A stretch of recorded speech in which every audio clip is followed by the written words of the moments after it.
Good morning and welcome to the public forum, ISIS public forum today on the macroeconomic impact of military intervention. We are waiting for one more speaker, it's on the way up. I have today a very distinguished lineup to share with us thoughts and views on what happens now to the Thai economy in the wake of the military intervention, political change that we've had. Before we start with the speakers, I want to thank Nikkei Asian Review. You see the magazines here. It's an up-and-coming regional magazine, a weekly, with news of the region, of the world, cutting-edge material. So I hope that you will have a read. I want to thank Mr. Tetsuya Iguchi for supporting us in this endeavor, and I want to also thank my colleague Gwen Robinson for coordinating, facilitating this forum, the organization of it. We have a couple of other Japanese colleagues, also from Singapore, Mr. Koyanagi, Takehiko Koyanagi from Singapore. Ken, yes. So welcome.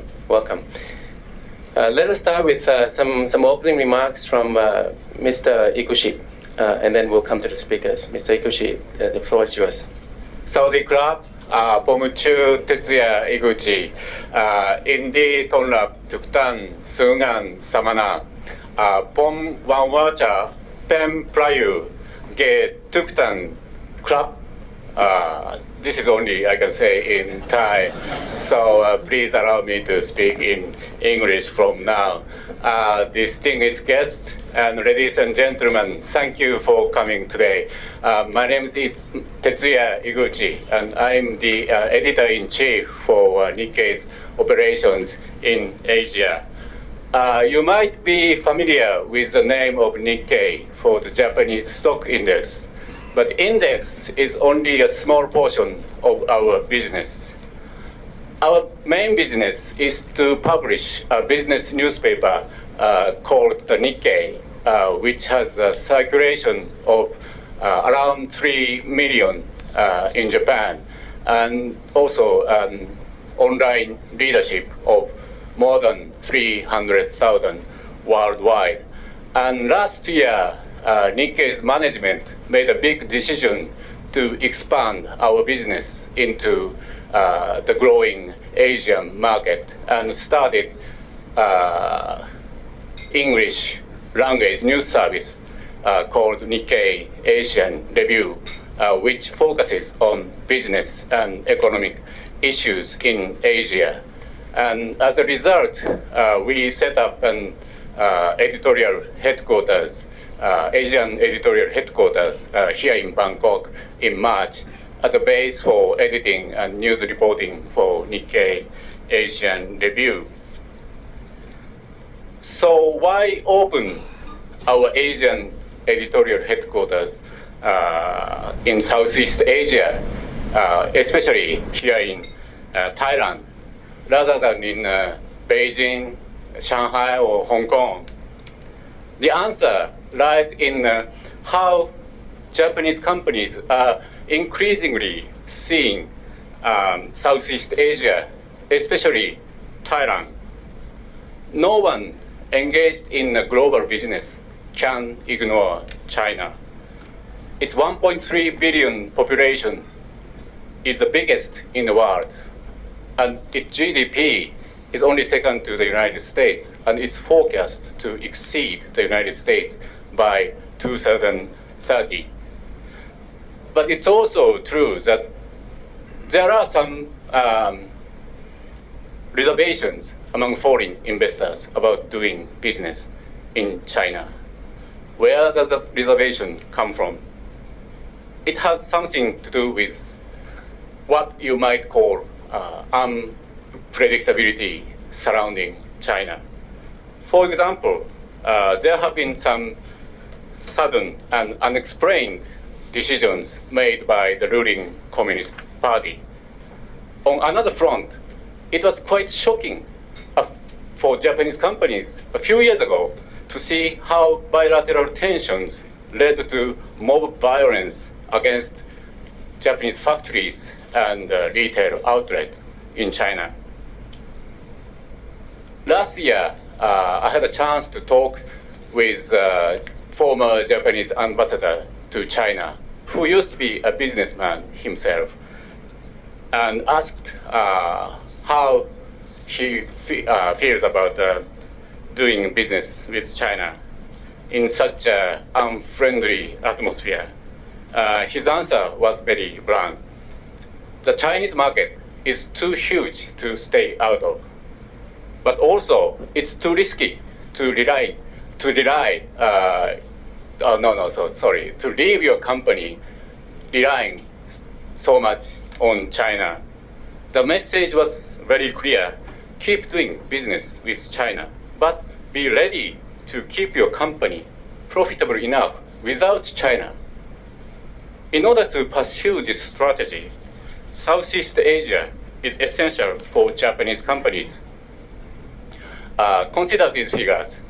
For example, the total Japanese direct investment in the so-called ASEAN 6, namely Thailand, Indonesia, Singapore, Malaysia, the Philippines, and Vietnam, amounted to 135 billion US dollars at the end of 2013.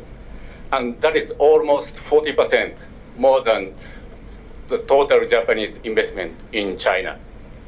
And also, the number of workers in ASEAN 6 countries employed by Japanese companies was 1.85 million at the end of March 2013.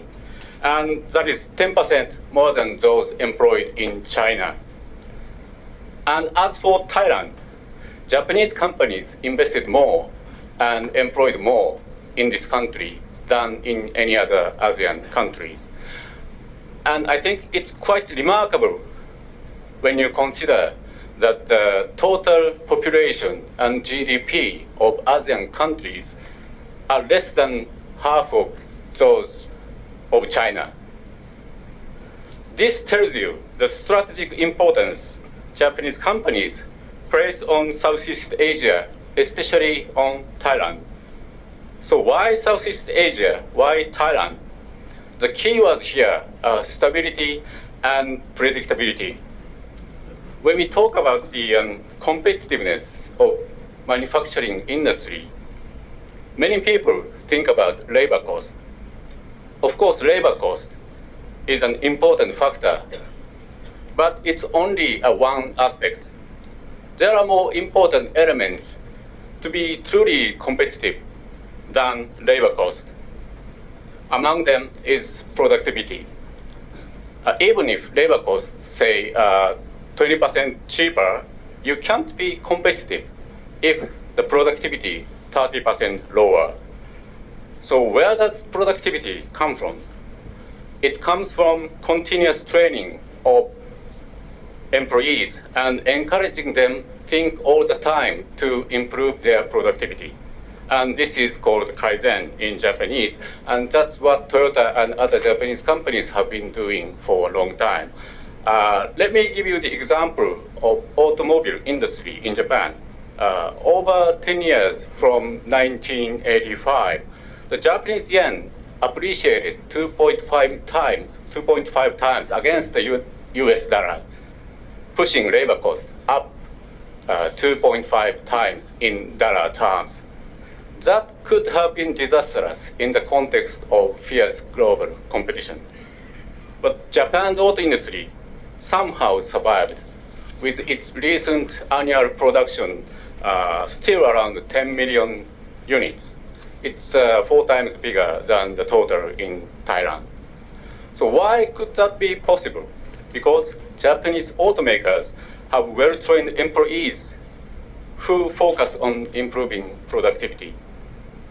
So when Japanese companies decide to build a new factory overseas, the crucial elements in determining the location include the political, economic, and social stability. Another big question is how friendly and cooperative that country might be towards foreign companies. So we know it takes time and effort to build a workforce of well-trained employees, and that you can't replace such human resources easily. In that sense, it's a long-term commitment. And to make such a long-term commitment, stability and predictability in a host country is essential. That is why so many Japanese companies prefer Southeast Asia, especially Thailand, where they have made that commitment, both in terms of investment and employment. This helps explain why Nikkei chose Southeast Asia, and particularly Thailand, as the location of its Asian editorial headquarters. The region is strategically important, although, of course, there's been some uncertainty in recent times. In Thailand, there's been a political turmoil for a period, including the recent military intervention. Cambodia and other countries have witnessed upheavals, and in Indonesia, we see a political atmosphere in which nationalism and protectionism have surged in the lead up to the recent presidential election. While foreign investors in this region are looking carefully at those events and weighing up whether their long-term commitment will be rewarded in the future, Nikkei, among many others, feels confident enough to continue with its plan and believes in a successful future with a base in ASEAN and at the heart of the region in Thailand. So I trust that our distinguished panelists, Dr. Narongchai, Dr. Supavud, and also leading foreign business representative, Mr. Yakame and Mr. Scott-Kemmis, will help deepen our understanding of the situation in Thailand today. Thank you for listening. Kopen Grab. Today we have, for the next 2 hours, we're in the business of trying to understand what is happening in Thailand, what has happened recently, and what is likely to happen. I can tell you that it has not been easy organizing this public forum. It has not been easy organizing academic activities in general on campus for some months, but I hope that now we can get going and regain some momentum again. In order to have this forum, I'm very thankful to Narongchai, Dr. Narongchai Akrasanee, because once he's agreed to speak, then I can organize the other speakers around him. So you have with you the bios, the details of the speakers. I'm not going to go into the details, and you can read for yourself. We have, I also am grateful to our Japanese colleagues, because the Japanese, they do things quietly, and the Japanese don't like to be very assertive. So it has not been easy locating and securing inputs from Japanese speakers, but we have today, and we'll hear also afterwards and on the panel. Here we have Mr. Hiroshi Yakame, Dr. Narongchai Akrasanee, Dr. Saicheua, and Mr. Leigh Scott-Kemmis. The first speaker will be Narongchai. Dr. Narongchai, I can honestly tell you, I can spend 1 hour introducing him. He has many hats, many achievements.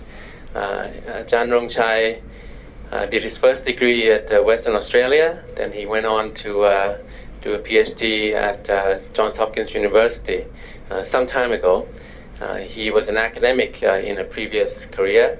He became, while he was studying, he studied with a renowned economist named Bella Balassa. If you study economics in the 70s and 60s and 80s, you would know Bella Balassa. And after Johns Hopkins PhD, he came back to teach economics at Thammasat, rising to be the dean of economics faculty. And then after that, he took on many hats, and I don't have enough time to detail all the hats that he has worn.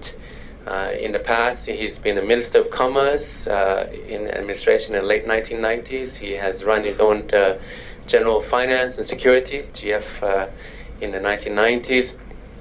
And along the way, he also has now been appointed an advisor to the NCPO. He is used to be with the Exim Bank and MFC now, multiple hats. Now, today he is here to help us understand what's been happening. And with reference to the macroeconomy, you know that after the military intervention, it provided some clarity. In the beginning of the year, it looked as though we could have headed for a contraction this year. GDP first quarter was a contraction of 0.6 year on year, and I think quarter on quarter was 2.1 in a negative. But for the year now, I think that we will have a positive growth, I think, and the trajectory perhaps it looks more promising despite the challenges on the politics. So Narongchai, you were here for yourself. He's also above everything else with the expertise and the skills, the achievements, the multiple careers. He's an entertaining speaker, and I've asked him to speak for as long as he wants, but he says he'll limit it to 30 to 45 minutes. And after that, we'll have some discussions, and then we will make sure we have some time for the audience to ask questions and post comments. Narongchai. Thank you. You want me to speak or to entertain? It's not so clear in your introduction. The title of my presentation is Politics and Economics of Thailand Development. I think this is a subject that you like to hear. But before making this presentation, I'd like to make a confession. I don't know whether there is a priest in this room. If there's a priest, I'd like to address that to you. I'd like to make a confession because I had committed sin for at least half a year, from about December 2013. And I'm about to commit another sin, that is to be involved in politics again. So I need to make a confession. In my religion, after making confession, you can commit more sin. That's why we have this Loi Krathong and 12 months of 12, so that you can start another year of committing sin. What sin did I commit? I was thinking about wanting to see a coup d'etat, about the militaries taking over. To me, thinking like that was a sin. I think to the American, to the Australian, to the British, to the European, it's obvious that they thought it was a sin. Judging from the statement, given by them in the last 2 months. And according to my professional upbringing, I was brought up with the ideal of democracy. It was 52 years ago, I emphasize. I learned the politics of democracy at the Faculty of Political Science. Many of you in the audience were not born then. I can see you all looking so young. I envy you. Then in Australia, I learned the English history of the Tudor, the Stuart, Oliver Cromwell, and the fight between the Parliament and the Palace. How long did that take? About 80 years. In the US, at Johns Hopkins, the same place where Dr. J was, I learned about the American War of Independence of 1776. Remember the Boston Tea Party? The idea of taxation without representation, no legislation without representation. Remember how the British wanted to tax tea, and the Americans said, no, I'm not member of your parliament. I should also mention the French series of revolution. We have a Frenchman here, I understand, sitting over there. From 1789 turning back and forth from absolute monarchy to representative government. I think even Napoleon III staged a coup d'etat, you know. So if you have to blame coup d'etat, you must blame Napoleon III also. His ideas of liberty, equality, fraternity, the three-finger things. Why did I have that sinful thought of having the militaries taking over the administration of the country? I'll give you these reasons.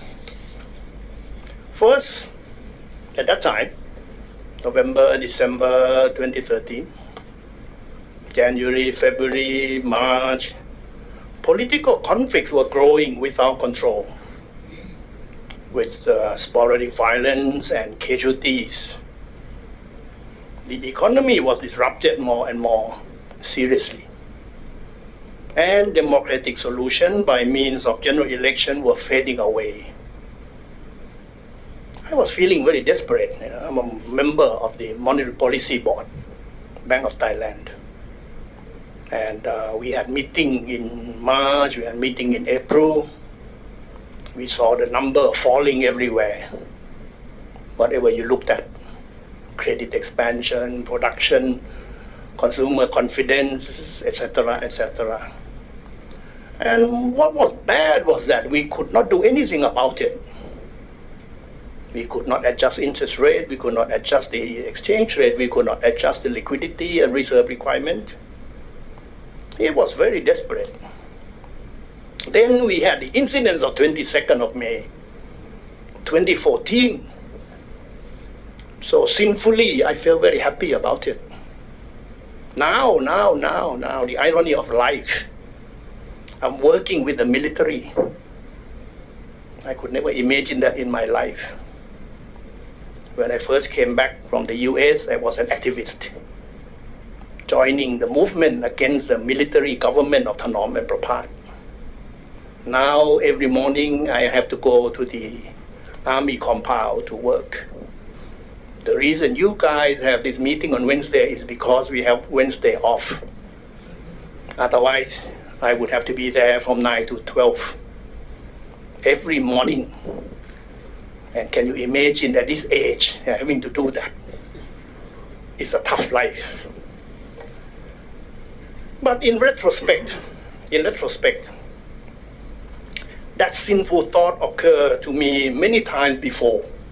This was not the first time. The reason for this was politics and economics. I've been working as a professional economist for the last 40 years, oftentimes involved in politics.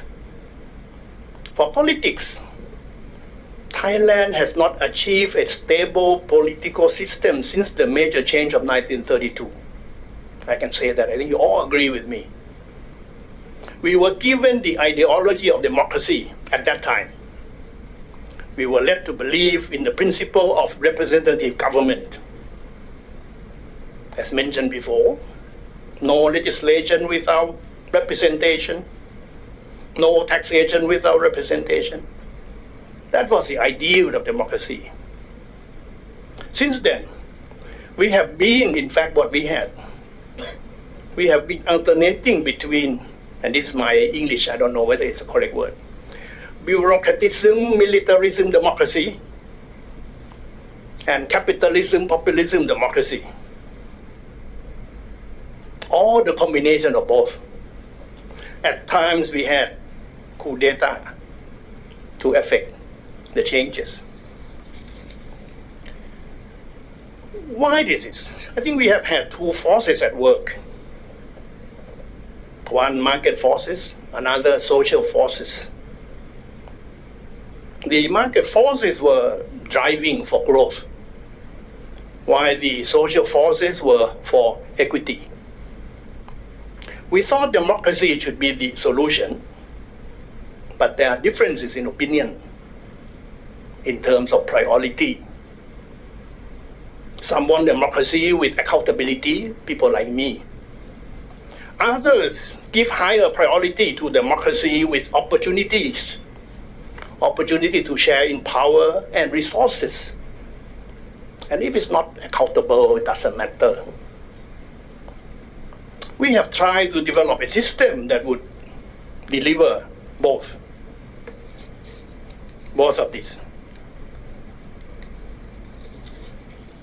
Apparently, it's obvious to all of us here in this room, we have failed.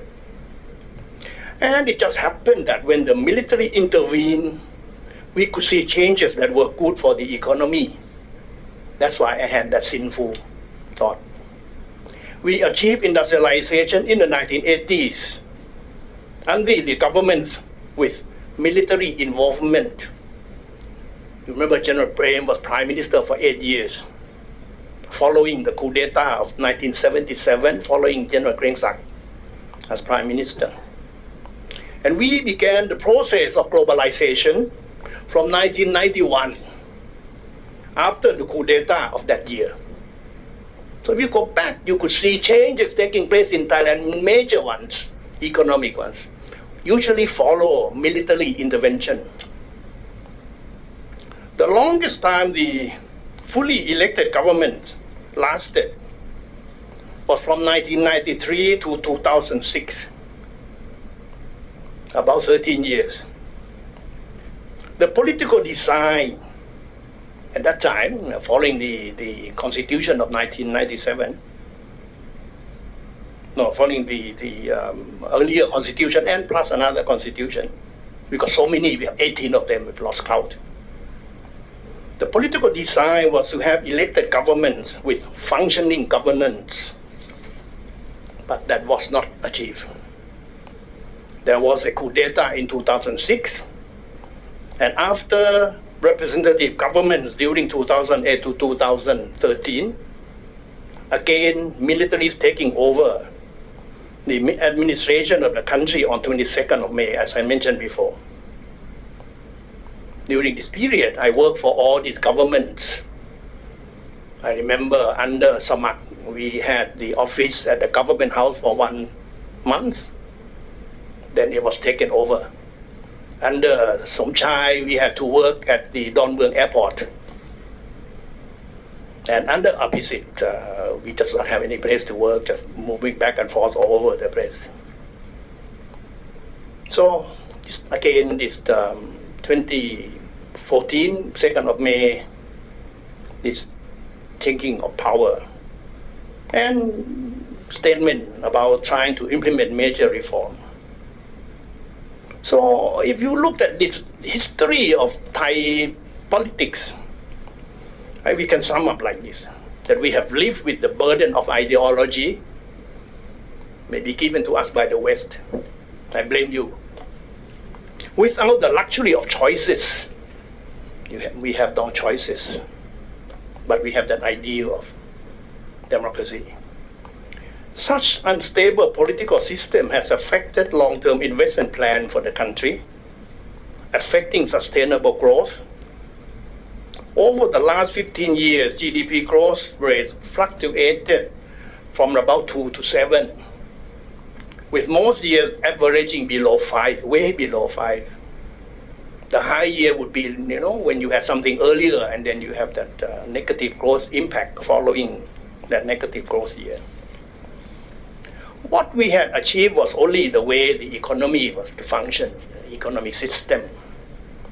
From 1960, we adopted market economic system, again following a coup d'etat. At that time, we were practicing state capitalism, but then a coup d'etat, backed by the American at the time. Now, no more, the American do not back coup d'etat anymore. That time, it was very obvious we had American help.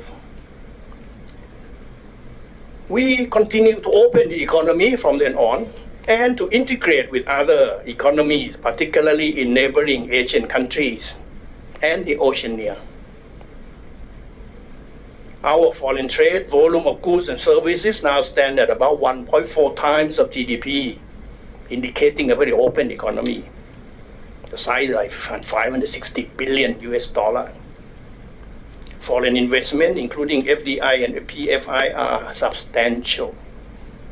really big influence on our economy. You look at the baht today, stronger because of inflow of capital.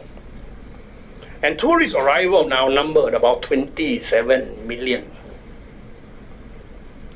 But because of political conflict, as Dr. Thitinan mentioned earlier, growth this year is expected to be at about 1.5 to 2% due to the negative growth during the first half. Prospect of the future look better now. At least I hope so.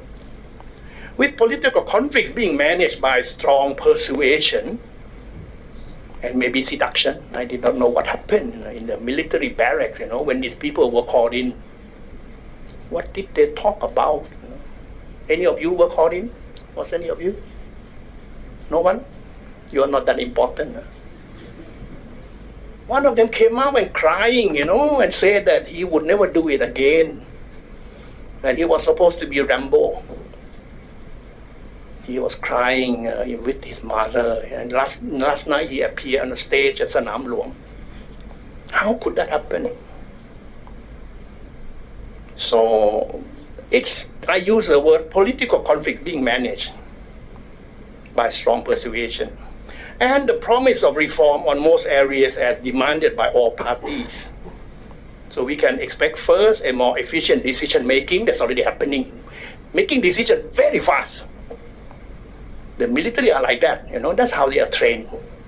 Shoot first and ask after. And the question is, are you dead? If not, shoot again. So it's, all things clogged up. From end of last year, from beginning of this year, all clear. All clear by command, by order. The rice pledging scheme, the investment promotion, the factory permits, and you name it, everything all clear. Very efficient decision making. The military supported government to be in office by September. We are now in what I call episode 1, act 1 of episode 1. The act 1 of episode 1 is called military governing.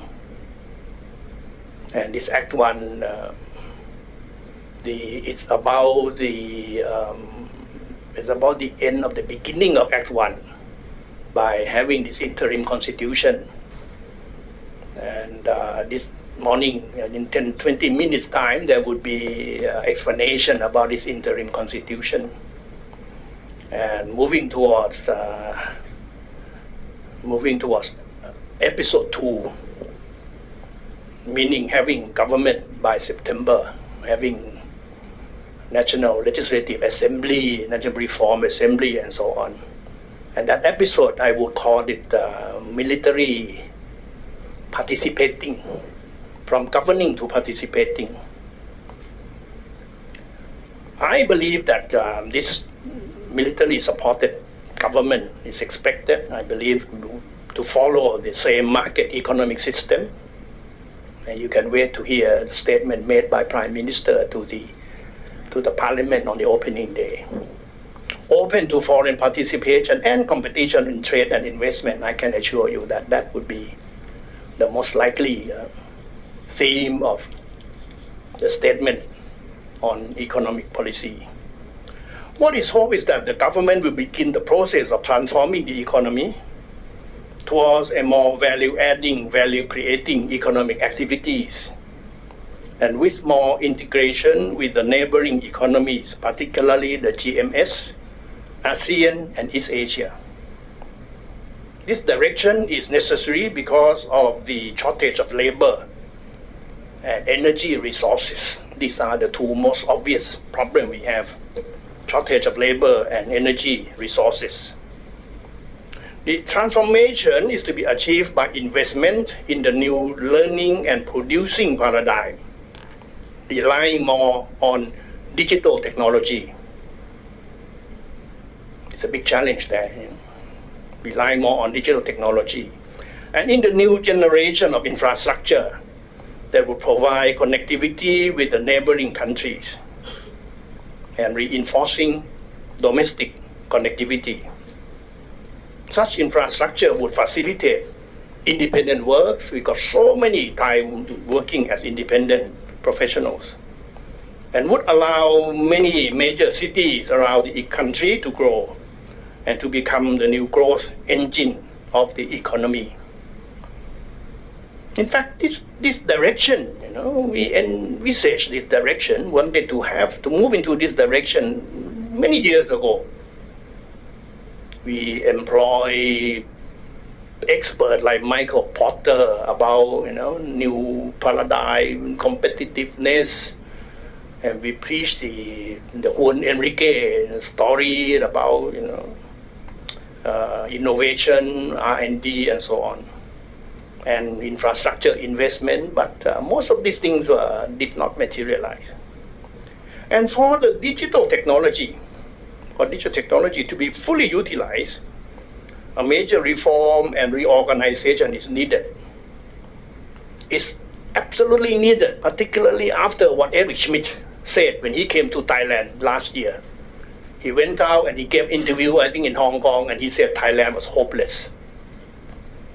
He's talked about digital revolution in Asia, he praised countries like Korea and so on, but he said Thailand is hopeless. I mentioned this to the generals to challenge them, that Thailand is not hopeless. Need this reform in the areas of supervision, regulation, promotion, and service provision. We have the so-called Kosotosho, ICT ministry, but they're not really functioning the way that it should be done. We need an integrated system that would allow every sector of the economy and society to apply this technology, which is evolving very rapidly, to improve its productivity, for us to improve productivity and efficiency. If you looked at the total factor productivity development in Thailand, you feel very sad. It has grown so little year by year. That's why our per capita income is stuck at about 5,008, 5,009 for the last 4 or 5 years. So-called middle income trap. We could only increase that, we could only get out of that trap if we have this productivity improvement, as Mr. Iguchi mentioned. Another area with priority for reform and reorganization is the labor market, particularly migrant workers. The need for migrant workers is obvious. I have 3 in my household. The supply and demand for migrant workers create a very big market and also opportunity for exploitation. You could see how serious it was about 3 weeks ago when the NCPO announced that they would organize this migrant worker system. You could see the exodus of Cambodians moving out of Thailand back to Cambodia. It's like Moses leading the Jews out of Egypt into Palestine, into the Gaza area where they are fighting today, 2,000, 3,000 years ago.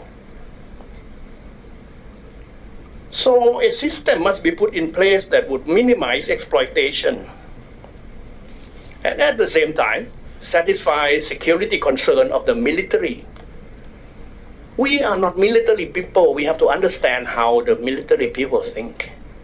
They give higher priority to security and safety. So when the boss said, you must go and organize workers, soldiers walk into campsites and factories with their guns and looking serious. And if you are a Cambodian migrant worker without any paper on you, what would you do except run? And that was what happened. They ran. It took us a week, 10 days, to get them back. To say, sorry, we don't mean that. Now they have come back. Finally, the country cannot achieve sustainable growth and development without fiscal sustainability. We're now running budget deficit. This year is going to be like 250 billion baht. Debt rising, This year, approaching 50% of GDP. If you put in the debt due to rice pledging scheme, that has not been put into the account yet, because we don't know how much we lose and how much debt we will have to put into our public debt. Major tax reform is on the agenda. I warn you, I tell you now. I cannot give you detail, but major tax reform is on the agenda, particularly for rich people, particularly people who have a lot of wealth. Together with the reform of state enterprises, a new committee on state enterprise policy, they have already changed the legislation by order of the NCPO. This committee would have authority to order state enterprises to do whatever they think is suitable. Formerly, it was a policy committee, no longer. The reform of state enterprises, essential, particularly the ones with propensity of loss making. You look at the railway, I don't want to mention many of the state enterprises that are forever losing money. Thailand, like any other developing countries, needs a more sustainable growth so that the people can live a better life. Ideally, this should be achieved under the system of representative government. But what is more important is a system of good governance. I think our problem is not bad government, but problem is bad governance. Problem is not bad politicians, it's bad governance. And many other countries have bad politicians. Look at the US, look at their congressmen. Are they good people? I don't think so. Not all of them anyway. But they have good governance. Look at Japan. The politicians in Japan are good. Many of them are not good. But they've got good governance. I like what Modi said, new Prime Minister of India. He said, we must have less government and more governance. That's essential. So unless we operate with good governance, we will continue to be faced with political and economic instability for a long, long time. I must tell you, I do not want to commit another sinful thought in the near future. This may be my last sinful thought, hopefully, and maybe my last assignment with the government helping them. I do not want to see this again. So I hope when we go into episode 3, remember what I said, episode 1, military governing, episode 2, military participating, that would come about September, lasting for a year. Then general election, we have episode 3. It would be military watching. Don't ever dream that the military will go away. You listen to the song, we listen to that every day. They say that military would not accept defeat. So now they are out, they will not go away. And if that military watching would deliver democracy with accountability, then I do not need to have my sinful thought again. Thank you very much. Thank you very much, Dr. Narongchai. Ajahn, that was comprehensive. Politics, economics, political economy, macroeconomic prospects. I think you have many questions, but I think you have put up a good case, a solid case for what has been happening in Thailand. Now we have, I want to go directly to our Japanese and Australian speakers, Mr. Hiroshi Yakame from Sumitomo Bank, and he will provide us with a Japanese perspective. And then after that, Mr. Leigh Scott-Kemmis, the head of the AusCham, Australian Chamber of Commerce, who has worked with other chambers of commerce, Canadian, the US Chamber of Commerce, also with 2 other ones, the British, of course. So let's first hear from Mr. Yakame. 10-15 minutes, please. Okay. Good morning, ladies and gentlemen. Welcome Thank you all for coming today, and thank you very much, Dr. Narongchai and Dr. Thitinan and Iguchi-san. And my name is Hiroshi Yakame. I'm a regional head of Greater Mekong sub-region and the country head of Thailand, Sumitomo Mitsui Banking Corporation. This time, it is my great honor and pleasure to have this opportunity to be a speaker in this forum. Firstly, let me explain briefly about history of Japanese companies in Thailand. Before World War II, there are some Japanese companies operating here. And after World War II, in 1952, we, Sumitomo Mitsui Banking Corporation, we opened a branch. At that time, our bank's name was Imperial Bank. The branch was the first Japanese bank. And in the same year, for your reference, reciprocally, Bangkok Bank opened the first branch in Japan. We have more than 60 years history in Thailand and the longest history among Japanese banks here. And in 1954, Japanese Chamber of Commerce in Bangkok was set up in the office of our bank, SMBC. And 8 years later, in 1962, Toyota Motor advanced to Thailand. Currently, the number of members of Japanese Chamber of Commerce is about 1,600. This figure is the second largest figure all over the world after Shanghai, China. So today, as I am a country head of a Japanese bank, so I would like to focus on some points related to Japanese companies or Japanese investment to Thailand under the current political situation. For example, how do Japanese companies see the Thai economy after the coup d'etat? What are the companies' concerns? Or what would they like to see as macro policy directions going forward? Or what do Japanese companies see as the risks for Thai economy after coup d'etat? So first of all, I'd like to talk about the investment to Thailand from Japan. Regarding BOI investment promotion rights, the total applied amount from all countries was 0.6 trillion baht in 2011, and in 2012 the figure was 1 trillion baht, and last year in 2013 the figure was 0.8 trillion baht. Among them, the investment from Japan occupied 49%, 58%, and 54% respectively. And total accumulated investment amount of Japan to Thailand from 2009 to first quarter of 2014 was about 1 trillion baht. More than half of the investment have been related to automobile industry.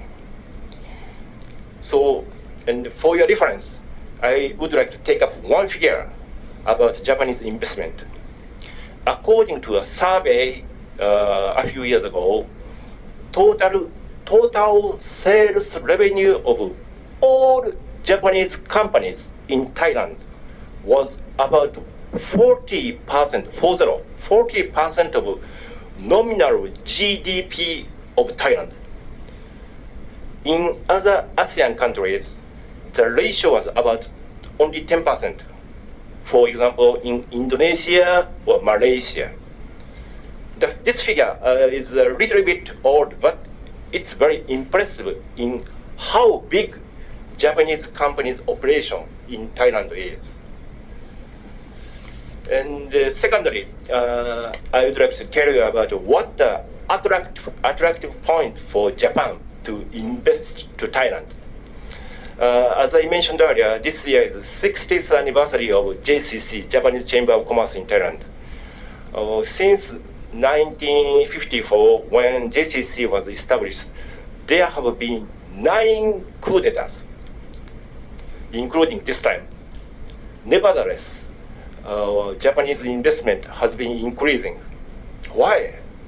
How do you think about this point? Firstly, even if political situation is uncertain, bureaucracy is well organized, and government policy and regulations related to foreign investment don't change much.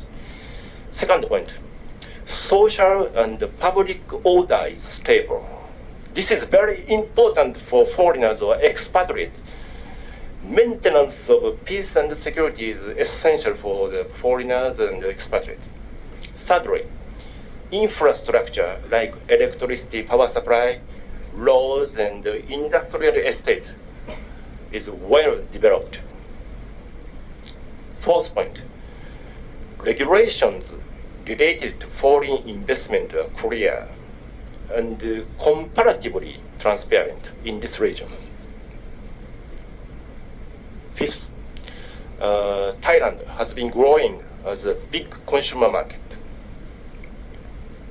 Next one, as a result of aforesaid reasons, many companies, mainly automobile-related companies, have been accumulated in Thailand, and intensive supply chain has been formed. And finally, Thailand is the center of Greater Mekong sub-region, both geographically and economically. In the World Bank survey, business environment ranking, Thailand was ranked at high position among ASEAN countries, and this one is also higher than Japan. Next, I would like to describe how Japanese companies see the military intervention and how they forecast Thailand's economy. Firstly, I touch upon the survey to Japanese companies in Thailand made by JCC in April, before the coup d'etat. One question was that whether your company has been affected by the anti-government demonstrations. Answer was that 17% of the companies responded yes, affected, and 43% slightly affected, and 38% no effect.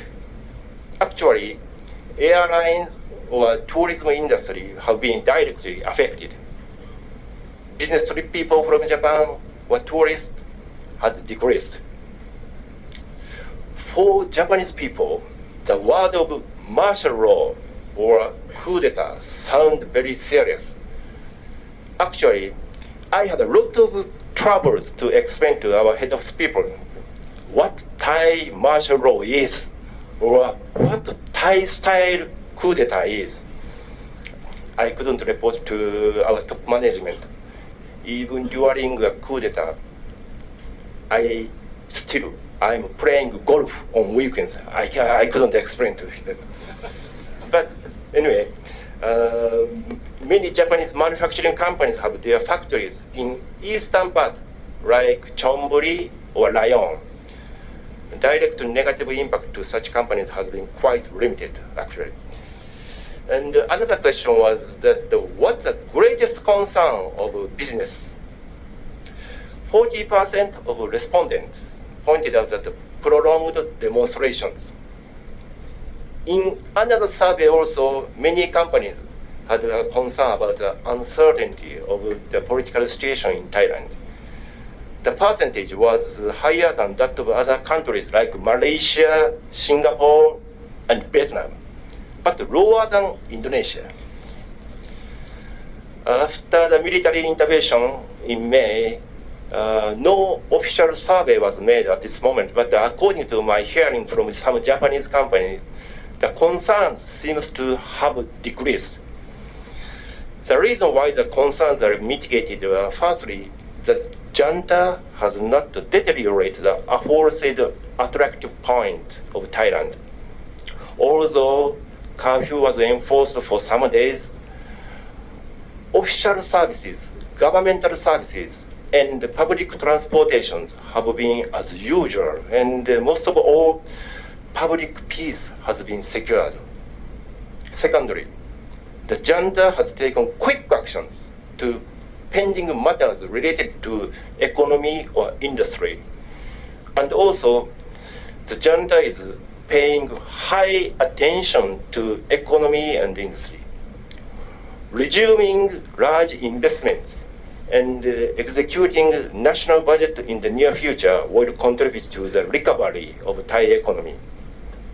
Thirdly, still, Thailand is in good economic conditions, like low unemployment rate, increase in wages, low inflation rate, and low interest rate. However, the investment of Japanese companies, Thailand, has been slowing down actually. For example, the number of applications for BOI investment promotion rights from Japan has decreased in the first quarter of this year compared with last year's figure. The figure in the first quarter of last year was 176. On the other hand, first quarter of this year was only 96. Of course, what are the reasons? Of course, the anti-government demonstration have affected. Other reasons is one is that many Japanese companies, especially the major manufacturing companies, had already invested and advanced to Thailand. And the other reason might be that Japanese investment is going to other countries in this region.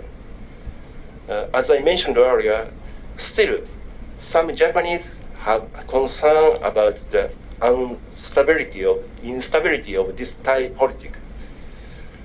In terms of political stability, Singapore, Malaysia, and Vietnam are ranked at higher than Thailand. Malaysia. The country's politics has been stable and risk of natural disaster is low. So foreign companies which manufacture high value added products like a semiconductor are watching Malaysia as a new manufacturing place. The forecast by IMF said that in 2016, Malaysia's the scale of economics may exceed the scale of Thailand. In 2013, the nominal GDP of Thailand was 387 billion US dollar, and while Malaysia's GDP was 312 billion US dollars. Also, Indonesia or India are ranked lower than Thailand in terms of the political stability. They have attractions. In case of Indonesia, industrial clusters, industrial agglomerations are progressing, especially in the industry of transport machinery and equipment, as the country has a large population and is now on the way of the modernization. However, as shown in a survey which was done in the end of 2013, even in the midst of the political turmoil, Thailand was ranked top promising country for Japanese companies. Thailand has strong presence in this region and is attractive as a center of GMS. Finally, I would like to some comment on Thai economy. As Dr. Narongchai kindly covered all the point, maybe, and I'll make a short comment. After the coup d'etat in May, SET index has risen by about 9% and the Thai baht has appreciated by about 1%. Usually, once coup d'etat happens, investors take an action of risk lowering. However, Thai case is different. I think some of Thai people may have experience or belief that the stock price will rise after coup d'etat. In case of coup d'etat in 2006, economy continued to grow after the coup d'etat actually. Stock price also rose. But please don't forget that before the coup d'etat in 2006, GDP growth rate was about plus 5% year-on-year basis. This year's case, in May, first quarter of GDP was minus 0.6% year-on-year basis. And other factors are also different. For example, balance of debt of household sector.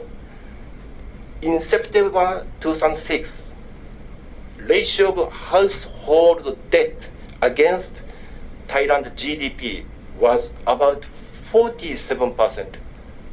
But currently, the ratio is more than 80%, 82 or 83%. This means that it may take some time for many people to spend money to durable consumer goods like automobile. NCPO has started to stimulate the Thai economy. Some of the plans, like infrastructure projects, need the government expenditure. It may increase the government debt. And in view of increase of export, current baht exchange rate may be at comfortable level. But economy of exporting markets like China or other Asian countries are slowing down. I think it is important to note that there are concerns of the downside of the excessive weakening of Thai baht and the potential rise in interest rates. In terms of excessive weakening of the Thai baht, import-oriented companies post lower profits and the consumer also pull back on domestic consumption. Regarding the interest rates, excessive increase of the government debt could lead to a worst-case scenario where interest rates driven by the concerns from investors. So I have briefly outlined mainly Japanese investment and the sentiment under the political situation. In closing, I'd like to wind up my speech by reiterating some point. Although Thailand have many attractions in terms of foreign investment, there are some challenges for further development and growth. Overcoming middle income trap may be one of the challenges.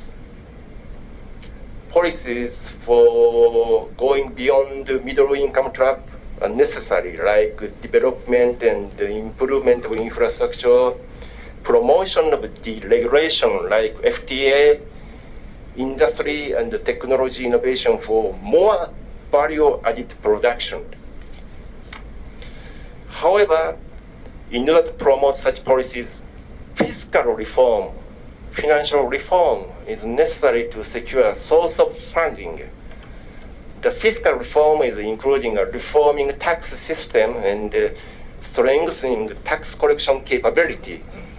It may be difficult for a country to increase tax because in order to strengthen the competitive power in the metropolitan area, decrease of a corporate tax may be necessary to encourage the investment of big companies. Well-balanced policies are required, I think. Another point, I think, GMS, Greater Mekong Sub-region, Thailand is in proximity to the future promising markets such as Cambodia, Laos, Myanmar. It is expected that Thailand play an important role as a supply place of intermediate goods and capital goods to these areas, where having low local procurement ratio. In this sense, I think NCPO approved to set up 4 SEZ, Special Economic Zones, near border, which are Mesod and Sadao, Kronluk and Kronyai. I think this one should be highly evaluated. However, I think border economy is a tentative one. If regional economic integration makes high progress and connectivity between the countries improves, and the infrastructure like roads is improved, such a border economy might decline. So finally, I'd like to confirm that even though there is a political turmoil, we, Japanese companies, have been good partners with Thailand for a long, long time and made commitments in the development of Thai economy. And myself, I'm a supporter and believer of the Thailand and Thai people. Although my power is weakness. Anyway, thank you very much again for inviting me to speak, and thank you for your attention. Kopumaka.